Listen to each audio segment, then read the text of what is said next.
நான் என்ன சாப்பிடணும் சாப்பிடக்கூடாதுன்னு சொல்றதுக்கு நீங்க யாரு?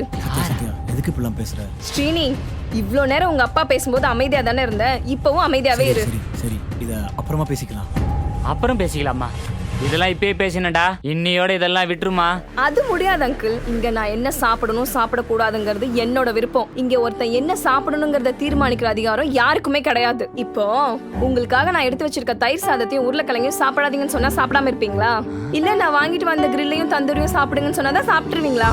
நீங்க என்ன சாப்பிடணும் சாப்பிடக்கூடாதுங்கிறதுல தெளிவா இருக்கீங்களோ அந்த மாதிரி தான் நான் என்ன சாப்பிடணும் சாப்பிடக்கூடாதுங்கிறதுல தெளிவா இருக்கேன். ஒருவேளை நாளைக்கே எனக்கு இதெல்லாம் சாப்பிட பிடிக்கலைனாலும் அப்பயே விட்டுருவேன், வேற ஒரு உணவு சாப்பிடுவேன். அதுவுமே ஏன் விருப்பப்படிதான். சத்யா எதுக்கு இந்த சின்ன விஷயத்துக்குலாம் அப்படி ரியாக்ட் பண்ற? சின்ன விஷயமா? இங்க இருக்கிறதுலே உணவு அரசியல் தான் மிகப்பெரிய அரசியல். ஒருத்தன் என்ன சாப்பிடணும் சாப்பிடக்கூடாதுங்கிறத எப்படி இன்னொருத்த முடிவு பண்ண முடியும்? இந்தாம்மா, நீ கடைசி என்னதான் சொல்ல வர? இங்க உணவு, உடை, மொழி இத மூணையும் யார் மேலயும் திணிக்க முடியாது.